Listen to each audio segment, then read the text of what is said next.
Há uma dor no coração que poucos ousam compartilhar.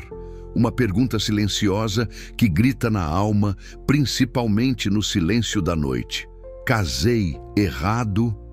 Para muitos cristãos fiéis, o peso do jugo desigual é uma realidade esmagadora, uma luta diária entre a fé e a afetividade. Essa sensação de isolamento espiritual.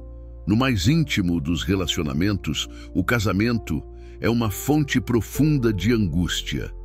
Hoje, vamos enfrentar esse tema com a sinceridade e a gravidade que ele exige, buscando as palavras profundas e urgentes de Ellen G. White.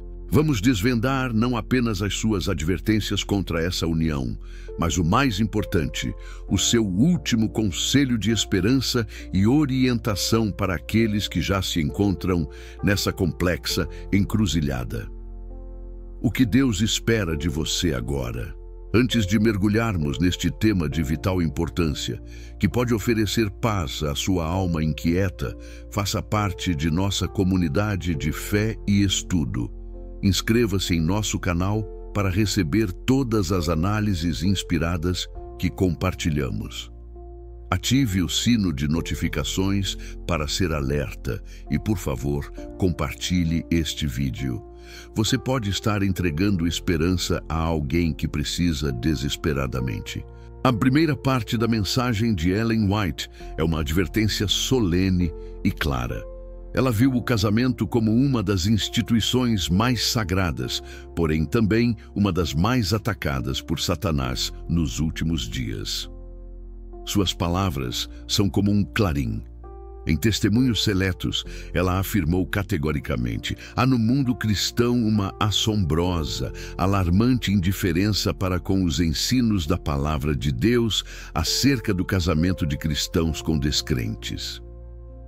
Ela via isso como um sinal do fim. Muitos escolhem seguir a inclinação de seu próprio espírito, em vez de consultar a sabedoria infinita. O impulso cego e a obstinada determinação tomam o lugar da razão e do temor de Deus.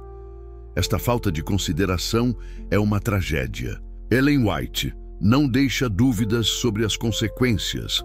Ela escreveu que muitos põem em risco a própria alma e trazem sobre si a maldição de Deus por entrarem nas relações conjugais unicamente para satisfazer a fantasia.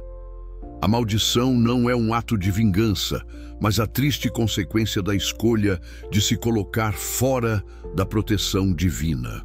A esperança, muitas vezes, é um perigo. Muitos alimentam a ilusão de que a parte não crente irá abraçar a verdade após o casamento. Mas ela adverte: uma vez que essa parte conseguiu seu objetivo, porém, fica mais afastada da verdade que dantes. A realidade, infelizmente, desmonta a fantasia. Por que isso acontece?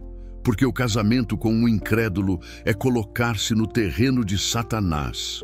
Ela explicou que, ao fazer isso, o crente ofende o Espírito de Deus e perde sua proteção.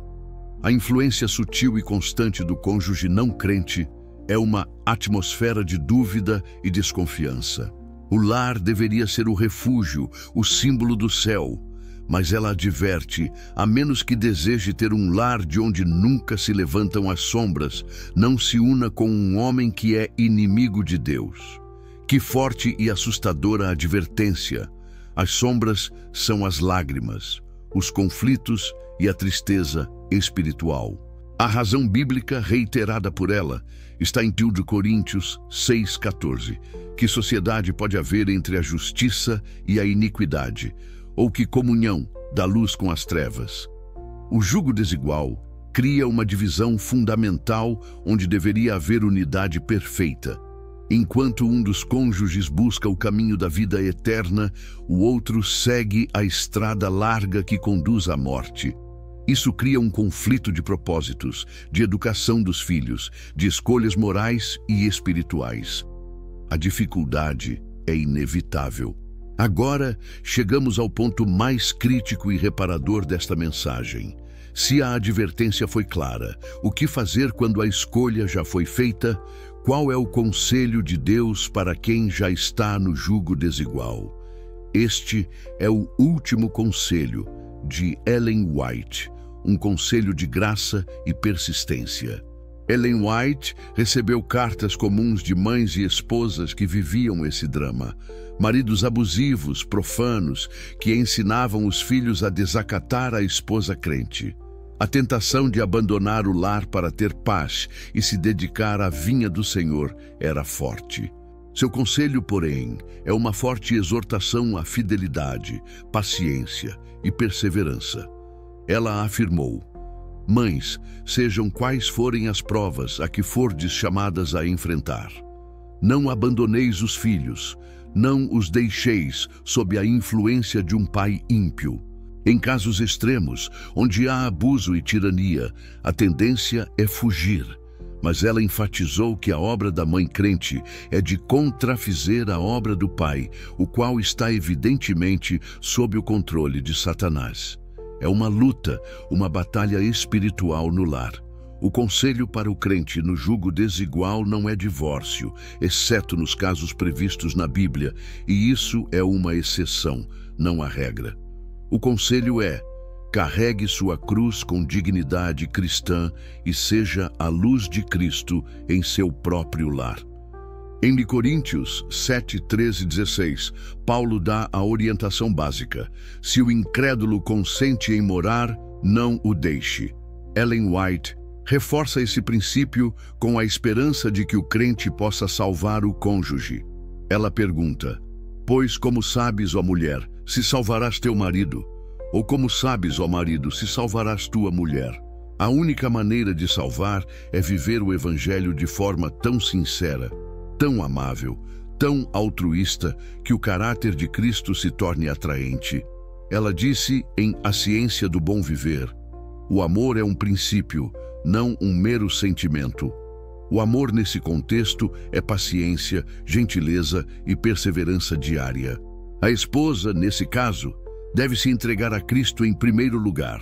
Ela precisa buscar no Senhor sabedoria, força e graça para enfrentar os cuidados, responsabilidades e tristezas da vida. O cônjuge terreno não pode ser sua única fonte de força. A oração deve ser o seu refúgio. Ela precisa clamar por seu cônjuge sem cessar, pedindo que o Espírito Santo o abrande e o convença. As lágrimas e as orações silenciosas têm um poder que as palavras de repreensão jamais terão. O crente não deve revidar a crítica ou a oposição com a mesma moeda. Ao contrário, deve responder com doçura de espírito e amor cristão. Essa é a única linguagem que pode romper as barreiras da incredulidade.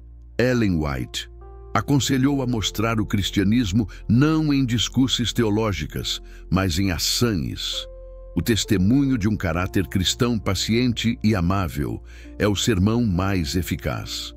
Muitos são atingidos pela verdade devido à vida semelhante à de Cristo de seus cônjuges. Ela asseverou: a educação dos filhos torna-se ainda mais crítica. A mãe crente deve compensar a falta de influência espiritual do pai, enchendo os corações dos filhos com o amor e os princípios de Deus. Esta é uma tarefa dupla e sacrificial. Ela deve evitar discussões e brigas na frente dos filhos. Deve ser consistente em sua devoção, sem fazer disso um motivo de provocação. A oração em família e o estudo devocional devem continuar, sem violar os princípios da paz doméstica. Portanto, o último conselho de Ellen White é de abandonar o desespero e abraçar a missão. Sua casa é o seu campo missionário. Seu casamento, ainda que tenha sido uma escolha imprudente, agora é o seu chamado divino para ser uma luz. O crente deve pedir a Deus sabedoria para viver sem se comprometer com o pecado, mas também sem se isolar. Deve buscar a compreensão das narrativas de seu cônjuge, encontrando pontos em comum onde a unidade possa ser construída. A felicidade nesse contexto não vem do cônjuge, mas de Cristo. O crente deve encontrar sua alegria na comunhão com Deus, não dependendo da reciprocidade espiritual do seu parceiro para sua própria salvação. Casei errado? Talvez. Mas o amor de Deus pode consertar e redimir até mesmo os maiores erros. Seja um testemunho vivo, seja paciente, seja amável, seja uma ponte. Este é o conselho que vem do céu para você. Que Deus lhe dê força e graça para cumprir esta missão sagrada no seio do seu próprio lar.